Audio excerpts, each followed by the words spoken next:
as the United Nations warns of a human rights disaster in Gaza. More than 300,000 people are homeless as Israeli airstrikes continue.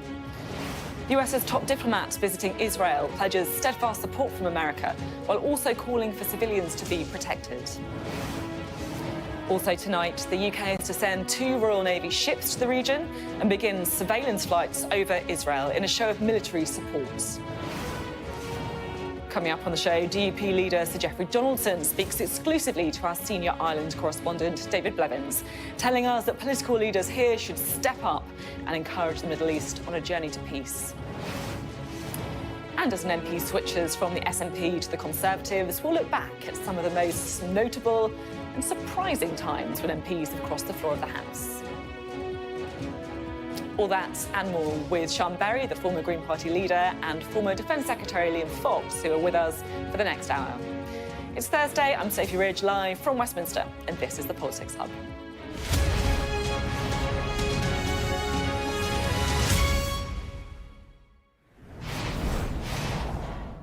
Hello, good evening. You know, one of the things I find hard watching the brutal war that's unfolding between Hamas and Israel is the feeling of helplessness. We can bear witness to the death, the grief, the massacre by terrorists going from door to door, and the aftermath of the airstrikes. And bearing witness is important, even if we want to look away. But other than bearing witness, is there actually anything the UK can do? Well, today we're starting to get the political answer to that question. Rishi Sunak is considering fast-tracking aid to Palestinians under siege in Gaza, a sign they're increasingly worried about what's happening in the region. And there was confirmation tonight that the UK military will be deployed in a surveillance role to support Israel in tracking terror threats and also to help humanitarian efforts. So what can the UK do? Aid, military support, and the third thing is political pressure. And we're starting to see that now. The message from the UK government is that they stand behind Israel and they support Israel's right to defend itself against the terrorists of Hamas. But we're also starting to see the UK and the US too quietly emphasising the need to act within international law. Yes, go after the terrorists of Hamas, but be restrained, be careful. And the slightly weird thing for someone like me, used to the usual political knockabout of Parliament, is there's almost complete consensus on this here in Westminster. It does feel like, for once, politicians here have decided to, well, take the politics out of it. First tonight, we can get the very latest on today's events from our correspondent, Ashish Joshi. Hospitals turning into morgues. That grim warning from the International Red Cross is beginning to come true for Gaza. Just don't have any operating space available for them to go. And that gets worse as your capacity to operate on patients decreases to the point where you can no longer provide that service. And so you just watch people die in front of your eyes. The power to run these hospitals shut down 24 hours ago. The life-saving generators are about to run out of fuel, just like the medicine that might help the survivors of the Israeli bombs. Gaza's health ministry says more than 400 children have been killed since the airstrikes began. The US Secretary of State, Antony Blinken, is now in Tel Aviv. And here, within hours of landing, he came face to face with the raw, inconsolable grief of the Israeli victims of the bloody Hamas attack. Priority are our friends and family that are now in Gaza.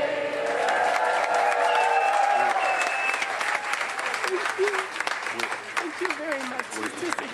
We're thinking of them and trying to do everything we can. I know. We want to bring them home. Thank you so much. The US Secretary of State has been shown these horrific images shared by the Israeli Prime Minister, who has also posted them publicly on social media. We have blurred the photographs that show babies and very young children slaughtered by Hamas. It's hard to find the right words. It's beyond what anyone would ever want to imagine, much less actually see and, God forbid, experience. A baby, an infant, riddled with bullets. Soldiers beheaded. young people burned alive. Israeli warplanes continue to lay waste to large parts of Gaza. Homes and businesses, entire neighborhoods reduced to nothing but rubble. Israel insists this is a targeted operation. It is hunting for Hamas forces. Israel will defend its people and do whatever it takes with an iron fist to change the reality. Gaza is under siege, completely sealed off. Its residents have no power. Clean water and fuel is next. And its people have nowhere to go. There are 50 people in the house without any food, drink, water or electricity. I don't know how we'll provide food for our children. Israeli troops have been sent to settlements along the northern border. For now, they're carrying out patrols and enforcing roadblocks, but the move is widely being seen as preparation for a major ground offensive. There will be no let-up in the Israeli retaliation against Hamas, and that can only mean more bloodshed and suffering in the dark days ahead. Ashish Joshi, Sky News. Well, the conflict that Ashish was just discussing is forcing a response from the government here on a wide range of issues, including a military deployment and more money to protect security at places of worship. Well, let's go now to our chief political correspondent, John Craig, who joins us now from Downing Street. John, what is the government promising? Gunboat diplomacy. The Prime Minister has announced that he is sending Royal Air Force spy planes, surveillance aircraft, the government calls them, and also Royal Navy ships to the Eastern Mediterranean. Now, the Royal Navy ships are, according to the government, to help mitigate the humanitarian crisis, and the RAF surveillance aircraft are going to be patrolling just off the coast of the Eastern Mediterranean there. So the military package, it includes 2 Royal Navy ships, that's our Royal Fleet Auxiliary Lyme Bay and Argus, 3 Merlin helicopters and a company of Royal Marines. They're going to be on standby to deliver practical support to Israel and partners in the region. This follows talks the Prime Minister held today with the Egyptian President. Now, he also had a meeting here with senior cabinet ministers, and following that, the Prime Minister has announced a £3 million package of what the government calls money for the Community Security Trust to protect schools, synagogues and other Jewish community buildings. And the Community Security Trust has recorded a 400% increase in the prevalence of anti-Semitic incidents since the Hamas terrorist attacks began. So those will include, that money will include cash to provide more security guards in schools, synagogues and other places where Jewish people may be vulnerable to assault or anti-Semitic activity from opponents and pro-Hamas demonstrators or any other pro-Palestine groups who may want to cause trouble for the Jewish community. Now, on top of that, there is also flights, airlifts being planned from Tel Aviv. That's being masterminded by the Foreign Office. The first flight back is to help people get out. We understand is likely to be today, this evening, but more will happen over the next few days. So the Prime Minister clearly is planning a lot of activity on this. A meeting of senior ministers, the Home Secretary, and Mr. Gove, the Community Secretary as well. Police chiefs there as well. Now that's significant following the hard-hitting letter we saw a couple of days ago from Suella Braverman telling the police to get tough on any sort of activity. She's demanded increased visibility of patrols and a swift and zero-tolerance approach to anti-Semitism. So a package of measures from Number 10 tonight as the Prime Minister attempts not just to protect the Jewish community here, but help over in the region as well. John, thank you very much indeed. John Craig there. Well, let's bring in our panel, shall we? The former co-leader of the Green Party, Sian Berry, and the former Defence Secretary, Dr. Liam Fox. Thank you both for being with us. You've just come back from the Middle East. Can you, John, talk a little bit about what you were doing there and what we found? Well, there was a lot. There was shock was the first thing, and then revulsion at what they saw from Hamas. Now, Hamas are a truly vile organisation, an offshoot of the Muslim Brotherhood. They were put into power as a biggest party in an election, then seized power. They have been responsible not just for the abuses we saw in Israel, but against other Palestinians, torture, execution, abduction. They don't want a two-stage solution in the Middle East because they want Israel to be extinguished as a state, something they share in common with their Iranian paymasters. It's a dreadful situation, and as we look at the Israeli response, as people want to see humanitarian aid, how do you give humanitarian aid when you still have people like Hamas who care nothing about the civilian population there? How would you provide the security to disseminate any humanitarian aid? How would you manage a humanitarian corridor where you still have Hamas killing civilians, as we've seen in recent days? It's a horrific situation, isn't it, Sian? It is absolutely horrific, and we mustn't forget that it is still ongoing. I think all of us who have Jewish friends have realised quite how much of an impact that's had on them. The people that they're still in touch with in the country are very concerned. They might know people who have hostages. There's over 100 hostages still being held. There must be huge concerns that there are still people who've gone into Israel waiting to commit further attacks as well. It's a sickening horror that we've seen, and we have to take that on board, express our absolute sympathy for everybody who has suffered from that. But also we do need to be looking at the situation in Gaza, which is escalating by the day. I think the UN and the World Health Organization have both issued really dire warnings about the number of people who are homeless, the amount of people needing medical aid there, the amount of people needing food. That does need to be opened up. And yeah, it's just an all-round horrible situation. If you hear from the correspondents who are on the ground, who are reporting back, and I'm sure you've been talking to a lot of them.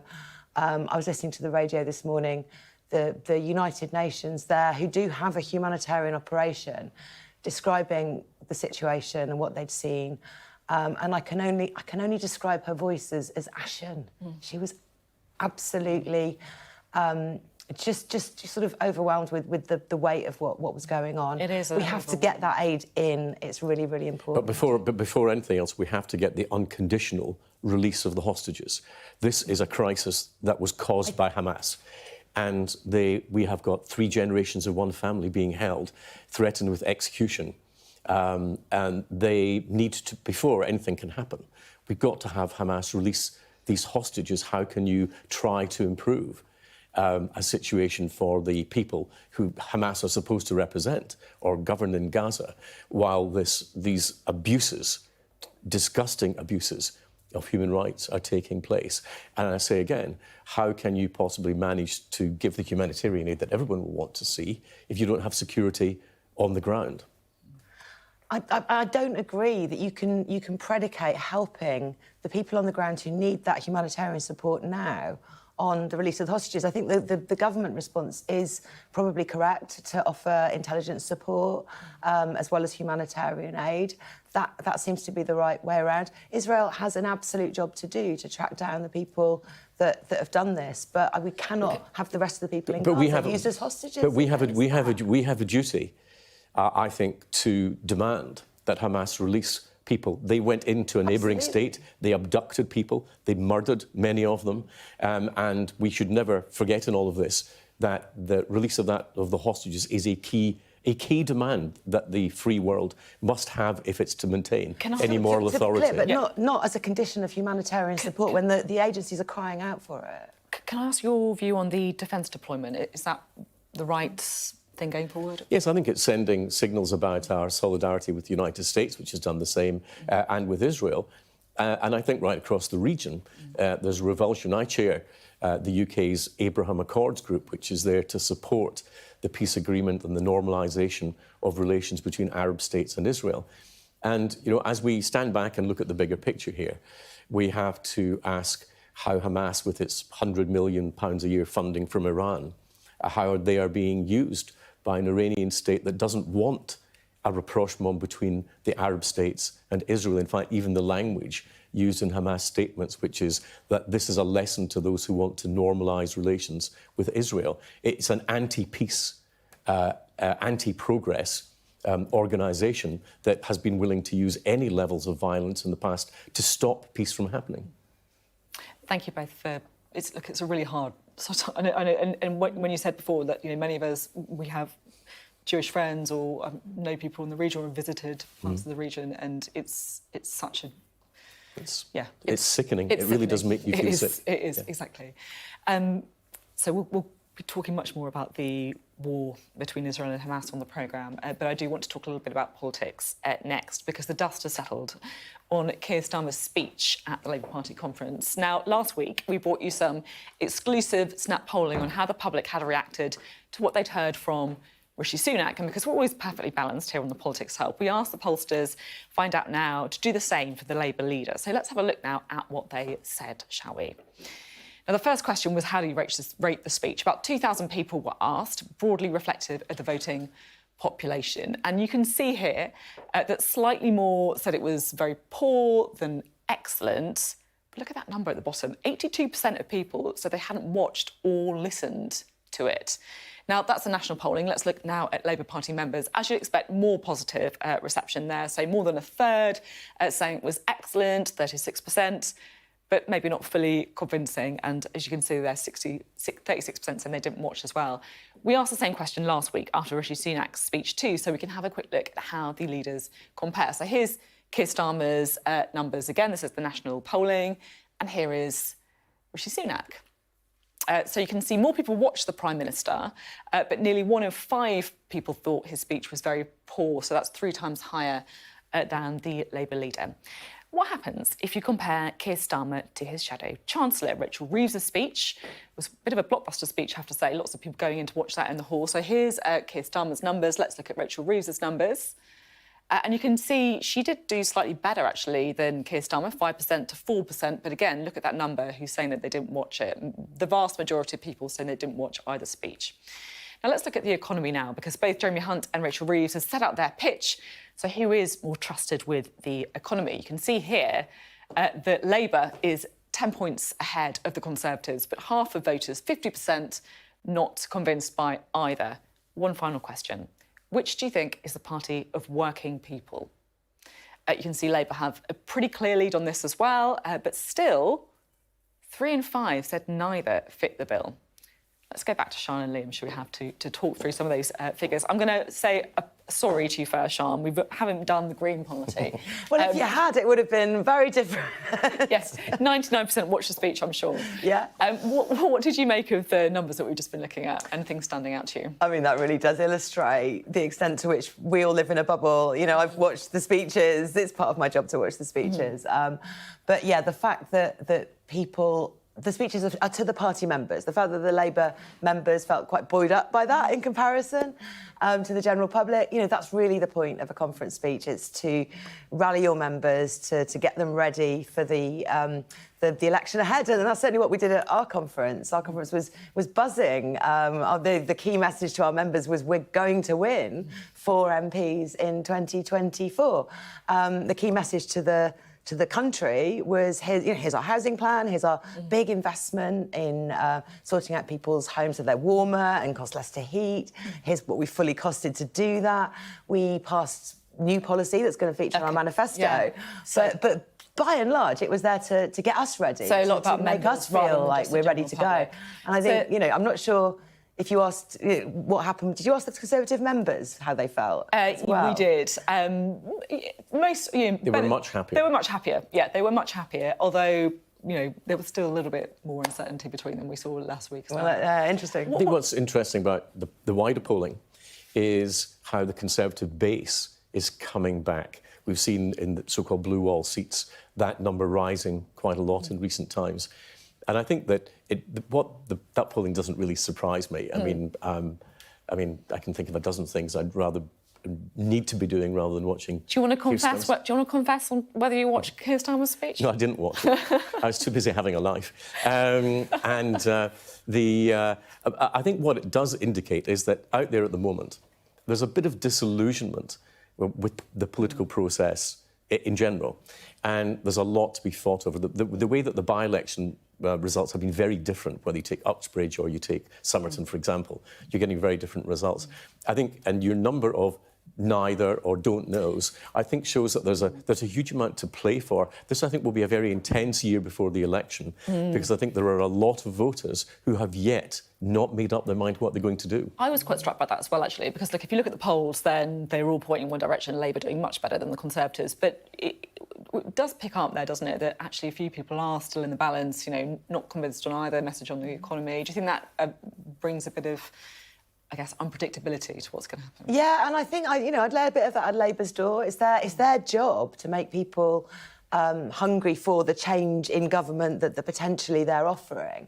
And I think they're playing it incredibly safe. I mean, the speeches that we saw were very, very lacklustre in terms of offering working people, as you said, anything that actually will make a difference to their lives. I think in the Greens, we're very, very determined to listen to people in the run-up to the election and really offer them alternatives to this sort of, I called it a mushy middle ground in my statement that followed Keir Starmer's speech. And that is correct. People are aiming to not frighten the horses. But I think people want to see bold policies and bold ideas after 13 years of having everything cut back on and having almost no hope. They want to be fired up with some hope for something different. Hopefully we can offer that and get those don't knows to us. Yeah, I bet if it'd been Tony Blair, I would have watched Tony Blair's speech. And I think this is one of the big differences.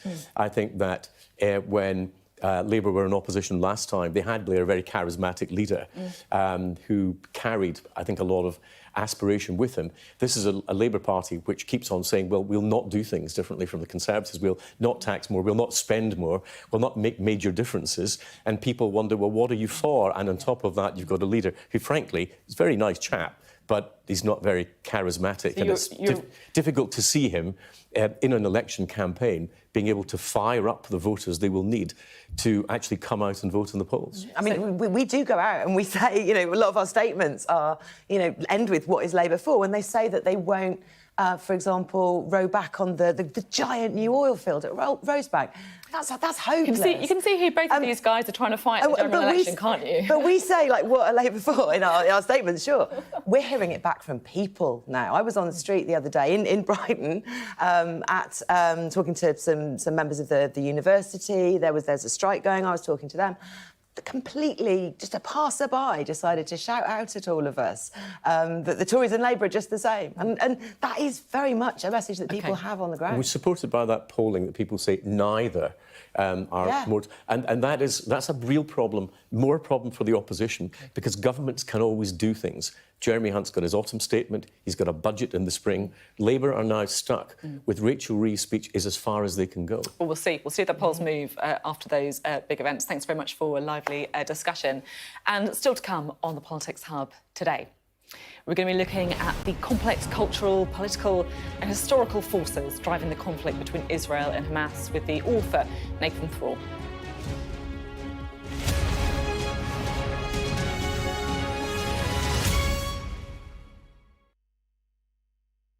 There's always more to the news than a headline. We want to discover, to delve a little deeper, to find out what's really going on. Explanation, analysis, the people at the heart of every story. I'm Neil Patterson, and this is the Sky News Daily Podcast. Alex Crawford joining us now from Ukraine. Their personal possessions are all scattered around the place. Our economics and data editor, Ed Conway, try and make sense of the big numbers for us. Things can change incredibly quickly, and that's what they have done. So, by the end, we'll hopefully all understand what's going on in the world just that little better. Available wherever you get your podcasts.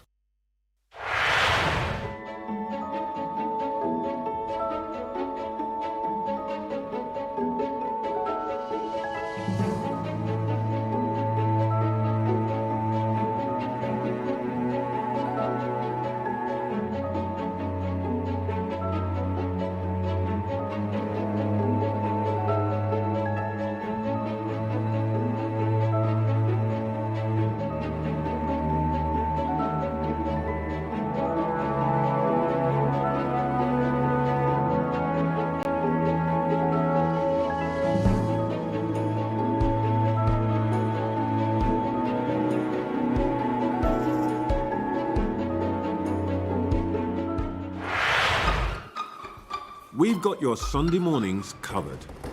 From the front page and the sounds of the streets to the voices of the people who make the major calls and big picture politics beyond Westminster. We'll put you at the heart of our story.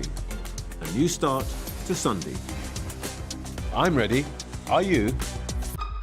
Join me, Trevor Phillips, Sunday mornings on Sky News.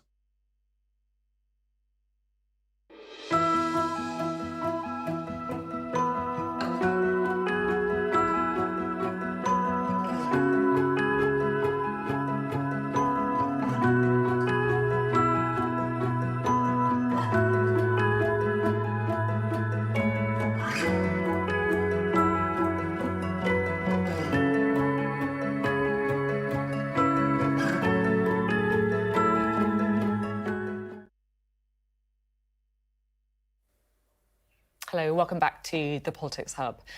Now, if you're anything like me, you'll have found the terrible recent events in the Middle East almost beyond comprehension. Not just the horror and the human suffering, but also, frankly, the complex historical backdrop which is driving the political response to that. So we can speak now to someone who can help make some sense of the most senseless of tragedies, Nathan Thrall, who has authored a number of books on the region, including his latest book, A Day in the Life of Abd Salama. Thank you very much for being with us. Thanks for having me. I mean, where to start, frankly, is the first question, I guess. But what can you tell us about the backdrop, I guess, to this conflict? How, and the roots of the... It feels like it's a sudden conflict that's burst onto our scenes and to our consciousness, but this is obviously something that has been ongoing for many years and decades. Yes. No matter what happens in the next days and weeks and months, we're going to find ourselves in a situation where there are an equal number of Palestinians and Jews, 7 million Israeli Jews, 7 million Palestinians, all living under Israeli control. And the vast majority of those Palestinians are living without basic civil rights. Now, that is a system, obviously, of deep injustice. And we are doomed to continue to see this horrible bloodshed unless we address that deep injustice and we turn our attention toward it when these eruptions of violence are over. That we don't just look when there is an eruption in Gaza. And the real aim of my book, A Day in the Life of Abd Salama, was to tell the story of Israeli Jews and Palestinians living under this system, their ordinary lives. And I do it through a very ordinary event, a bus crash. And I tell the story of Abed, whose son, a kindergartner, went on a school bus trip.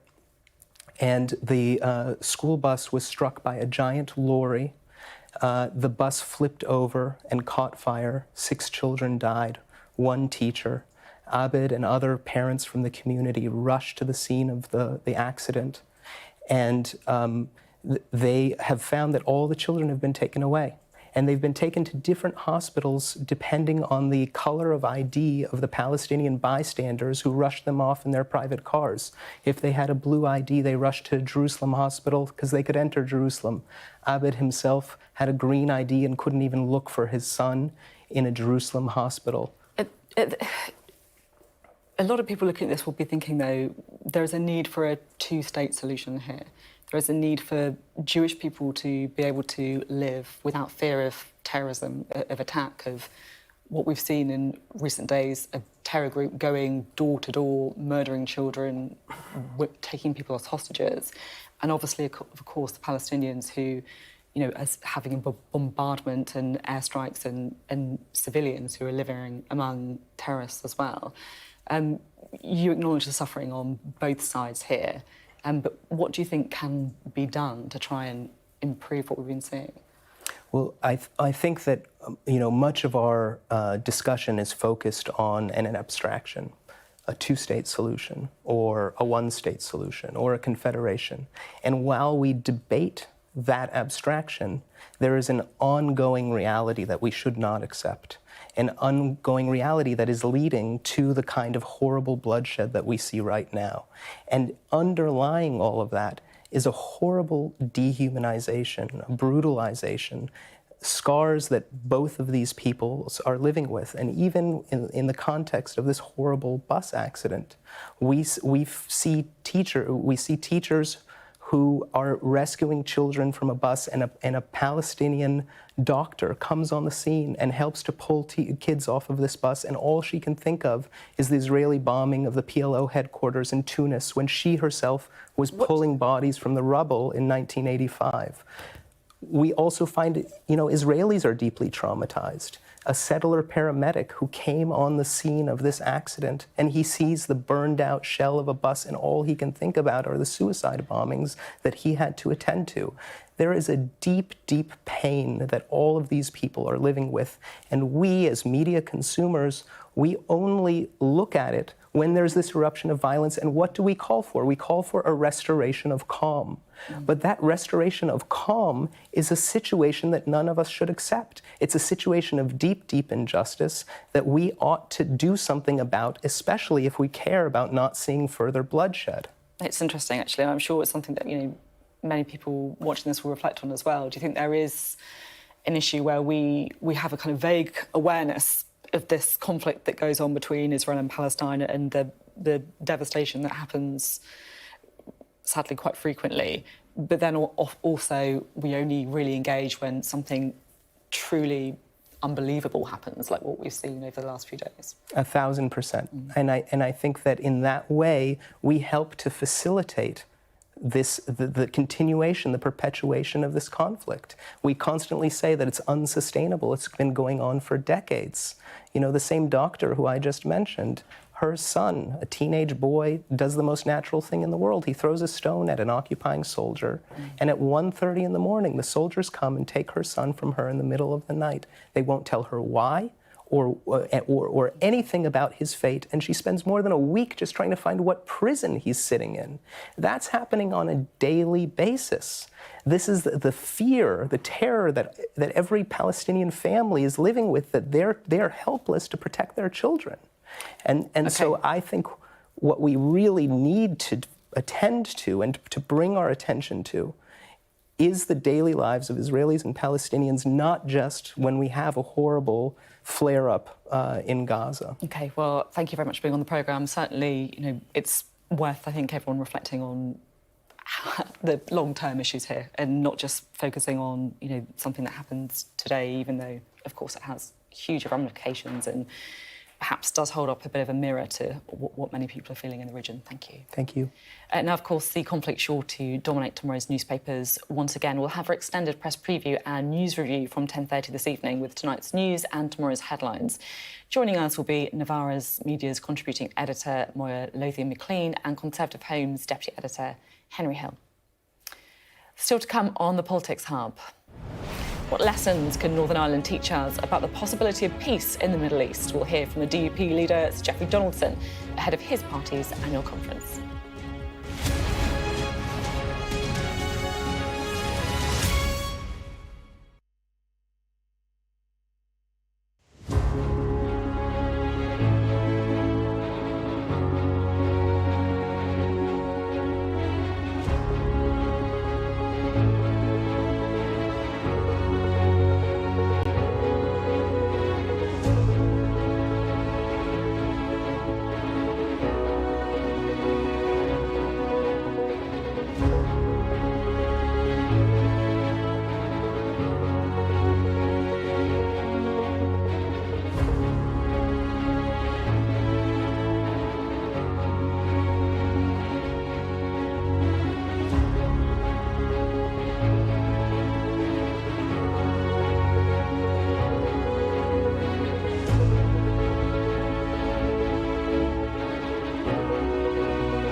So welcome back. We can have a look now at what stories we've been covering on our digital politics hub, which has been across all of today's developments. So let's have a quick look, shall we? Because there was a very faint ray of economic sunshine for the government today. The latest GDP figures showed a 0.2% in August. I mean, it's still pretty anaemic growth there, but it did enable the Chancellor to claim that the UK economy is performing better than France and Germany. A little tweet there from Jeremy Hunt.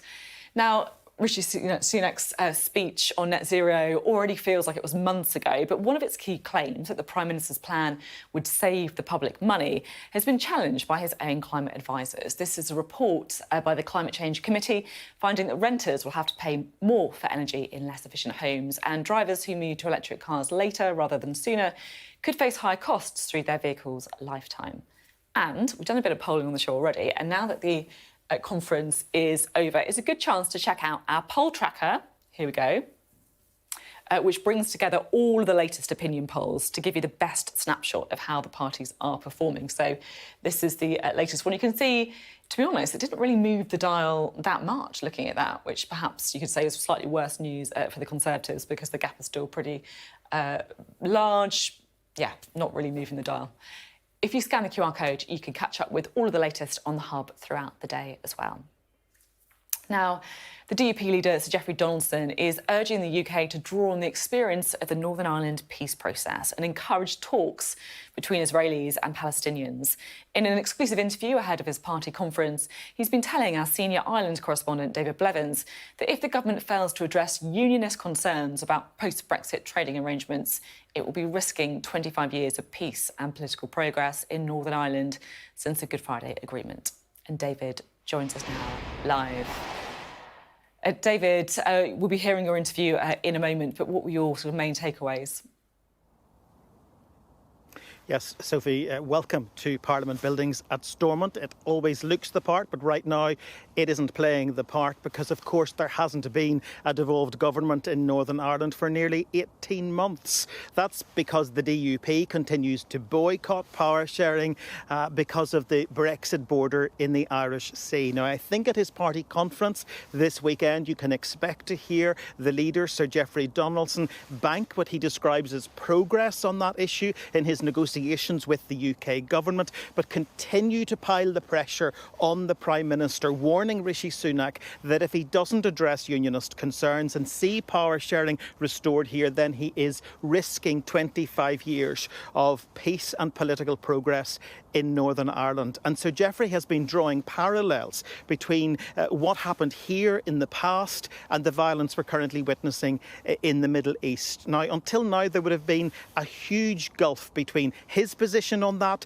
and Sinn Féin's position on that. Sinn Féin traditionally supports Palestine, and many of its elected representatives are doing so publicly without any reference to the atrocities committed by Hamas in Israel. But notably, the Sinn Féin leader, Mary Lou MacDonald, has condemned those atrocities outright. That is a shift in position. And why is it happening? Well, it's because there's a Sinn Féin First Minister designate here in Northern Ireland, and the polls suggest there could soon be a Sinn Féin Prime Minister Taoiseach in the Republic of Ireland. So the party is effectively preparing for government on both sides of the border.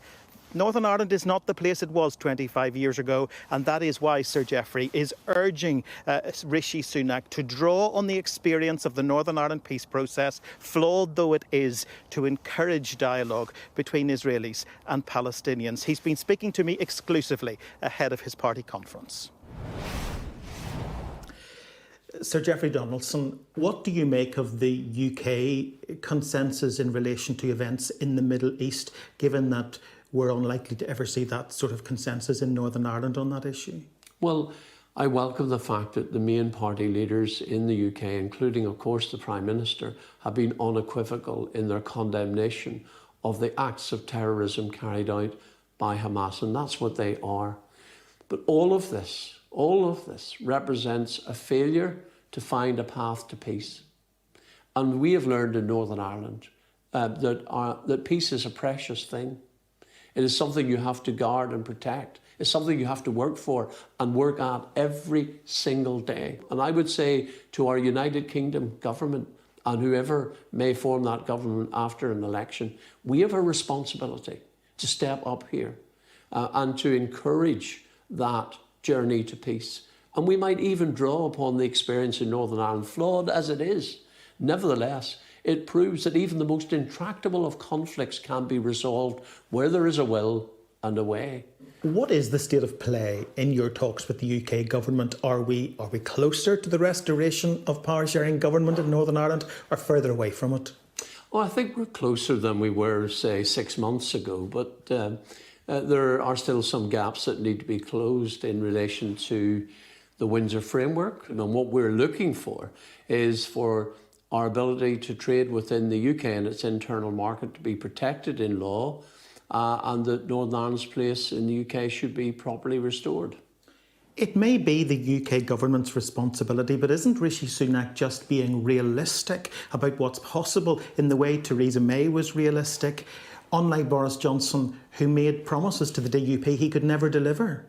Well, I think there are many of the things that Boris Johnson said that he could have delivered but failed to. And I think that in terms of the current Prime Minister, I believe he is committed to resolving these issues.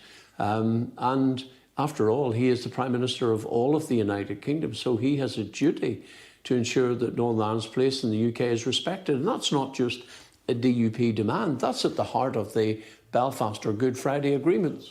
And what's at stake? Help people beyond Northern Ireland to understand that. Well, what is at stake, of course, ultimately is the Good Friday Agreement, because it requires the support of both unionists and nationalists, and we want it to work. We want long-term peace and stability in Northern Ireland. My goodness, when you look across the world at what is happening, the dreadful atrocities we're seeing in Israel, for example, that is the failure of politics, a failure to secure a dialogue which can bring about peace. And it is the evil of violence being visited on innocent people. No one wants to go back to that in Northern Ireland, but we need to have a future that is sustainable. We need to ensure that our political institutions are there for the long term and that they have the support and confidence of both unionists and nationalists. So that's what's at stake here. You say the Good Friday Agreement is at stake, but hasn't the DUP's stance in recent years risked the 25 years of progress that we've had here? Well, actually, the people who put the Good Friday Agreement at risk are the people who drove a border down the Irish Sea. That was not necessary, and it is unacceptable. That drives a cart and a horse through the middle of one of the key principles at the heart of that agreement. I want the agreement to work, but for it to work, David, it has to have the support of unionists as well as nationalists. There is a healthcare crisis, an education crisis, a policing crisis, an environmental crisis. Just look at Lough Neagh.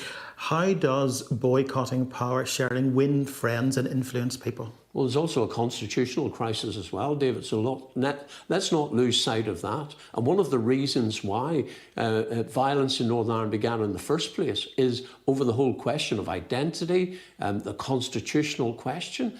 And you know, people felt that we'd made real progress in addressing those issues, only to see a protocol that undermined the progress that had been made, that put the Good Friday Agreement at risk. And we've got to deal with that.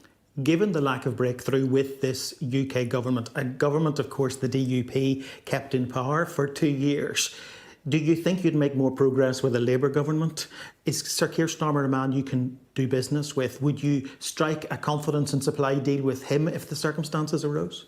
Well, of course, it was the electorate, not me, who put the Conservatives in power in 2019. And we respect that they're the government of the United Kingdom.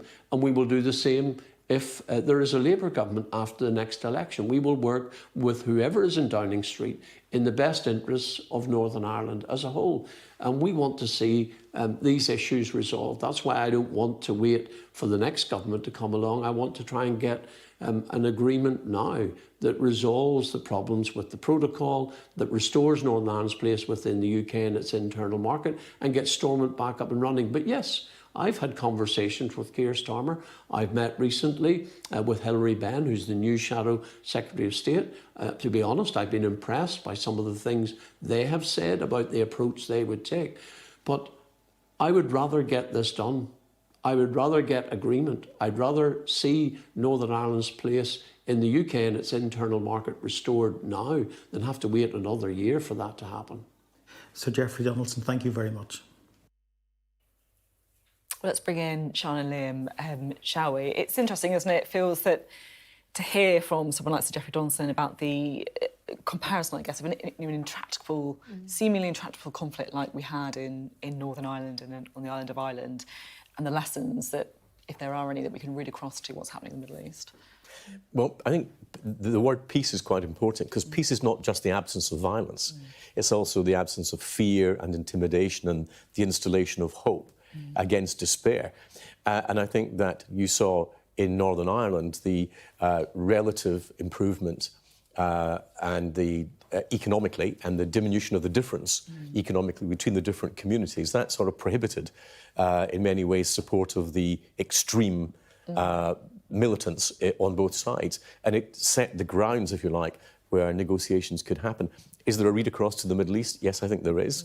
The Abraham Accords has been about trying to find a different way forward in the Middle East. How with greater prosperity and the greater sharing of economic well-being, can you make it's not a substitution for the political debate, but it's can you find new ways to make those political agreements easier to achieve by diminishing the differences between communities. And I think that's a really important thing for us to want to do.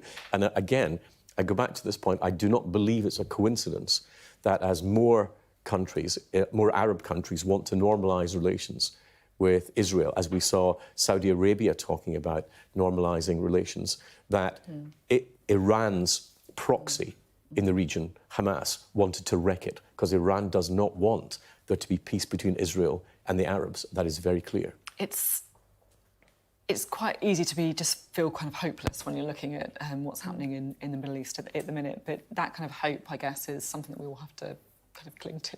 Yeah, and I mean, I grew up through the various stages of the Northern Ireland peace process. You know, when I was smaller, it was a terrible conflict. There were atrocities, horrible things happening in the news all of the time, and then, you know, it became a bit clearer over time that people wanted peace, that there was a willingness of people, you know, with different views to talk to each other, and a willingness to give up something on both sides as well. There is that was such one of the principles, and a willingness to offer some forgiveness as well, rather than just bear grudges, and all of those lessons could be applicable. But I think the prosperity argument is also, you know, a good one. People need to feel secure that they can compromise because they have something, and if people feel like they have nothing, you are creating a much more dangerous situation. Well, people who've got nothing to lose will gamble with it. People who've got something to lose will be more circumspect. Thank you very much, really interesting. And still to come on the Politics Hub, because I do want to get this bit in the programme as well.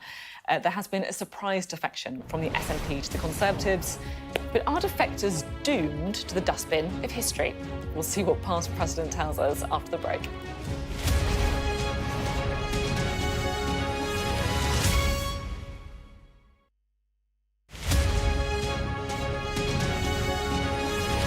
So when I lost my baby 5 months into pregnancy, I felt embarrassed. I thought, what are other people going to think about me? I thought I must have killed him. Something I did must have killed him. And none of these things are true. And until people actually began telling me, obstetrician gynecologists and friends and specialists said, you know, it's very difficult for you to actually kill your baby or be the cause of the loss of that pregnancy. There's so much shame and silence, and as you said, it's uncomfortable for people around you to speak about this loss. So by more and more people speaking up, it does just become one of those things that you can cope with more as the person who lost the baby, but also everyone surrounding that person is able to say, I know a little bit more about this experience, and therefore won't say the clumsy things that are completely well-meaning but are incredibly hurtful a lot of the time to those parents that have lost the baby. It's that thing about you can't blame anybody, because until it happened to me, I might have said things that weren't particularly comforting or appropriate too. But as you said, I'm glad you can get pregnant. You're young, you're healthy, you're in a relationship, or it's proof that you can carry children if you have one already. But these things are not helpful, and until you really begin to understand that, it's only then that people can really say the right thing. And I think starting with "I'm sorry that this happened to you," and just listening to the parents or those surrounding the parents who want to talk about this loss is a really good place to start, and crucial in allowing the parent to feel validated. Because when I lost my baby, I met him, he was a baby, and lots of people don't understandably understand that it wasn't just cells or a small mass. There's a baby that comes if it's later in pregnancy. And I felt very conscious of the fact that I was calling him my baby, and I was almost embarrassed to say my baby when the doctors were referring to him as a late miscarriage. So for me, it's baby loss all the way along, from the very moment you see the pregnancy line to full term.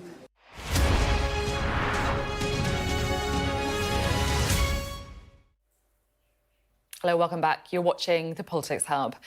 Now, it's not the most obvious or well-trodden political journey from SNP to the Conservatives, but that was one made by Lisa Cameron today, who is the MP for East Kilbride, Strathaven and Lismagorgo since 2015.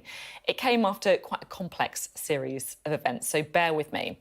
She resigned with the claim that she was mistreated by the SNP after speaking in support of a colleague who said she was subjected to an unwanted sexual advance by another SNP MP, Patrick Grady. He was suspended from the House of Commons for 2 days last year. Now, in response to the defection, First Minister Hamza Yousaf said that she should resign as an MP. Well, defections are part and parcel of politics. Let's have a look back at some of the more memorable ones in recent history. We will not recover our economic strength, nor will we recover our national self-confidence unless we have a new start, a fresh start. Conservative Member of Parliament for Clacton, Douglas Carswell. I'm today leaving the Conservative Party and joining UKIP. Today, I am leaving the Conservative Party and... I'm not leaving the Conservative Party. It's left us. I have become embarrassed and ashamed to remain in the Labour Party. We have all now resigned. Can I start by warmly welcoming the Honourable Member for Bury South to his new place in the House and to the Parliamentary Labour Party. Well, let's go back to Sian and Liam, shall we? I mean, Sian, it feels like Westminster loves a good defection. Yes, yes, they do. What an interesting one today. Yeah. That is hard to understand why the Conservatives would be your top choice if you were looking for a new political home at the moment. You have a bit of a personal connection to the story, right? There's one constituent who's very happy about it. Well, I grew up in East Kilbride, and my mum is probably watching this programme, has always wanted to have a Tory MP in East Kilbride, so she's got one at the moment. Lisa Liam is... Fox's mum, if you are watching, then I hope you enjoy the shout-out. Lisa is a lovely person. She worked very closely with me on the passage of the Down syndrome legislation, and she's someone who I think is deeply principled. And I think it will have been very difficult for her to make a shift of this nature. And I think she's got to be congratulated for having the courage of her convictions. They don't always end in success, though, do they? That's because our politics is very party-orientated at local level. And so people who think that their constituents will, recognise their bravery are very often disappointed because of the tribal nature of our politics. I think people generally, like you say, it's a hard decision because people generally know that they are not going to get back in afterwards unless they've got a really clear reason. I mean, it is really, really tough. But I think if you feel like you don't have a political home anymore, you feel very strongly within yourself that you've identified better with another party, that is a good reason to switch. I'm not in favour of people switching because they might be more likely to get elected in the new colours. I think that's very, very cynical, and you do see that potentially in a few people. But We were always very pleased when we see local councillors, for example, coming over to the Greens, having had a really tough time in another party, and we're generally very, very welcoming when people do that. My producer Mark is an oracle on this kind of stuff, just reminding me that Churchill defected from the Lib Dems to the Conservatives and back again, right? Or the other way around, sorry. He ended up with the Conservatives. Yeah, he knew the Lib Dems and back again. He knew the winning side when he saw it. Oh, there we go. See, that's not the right reason.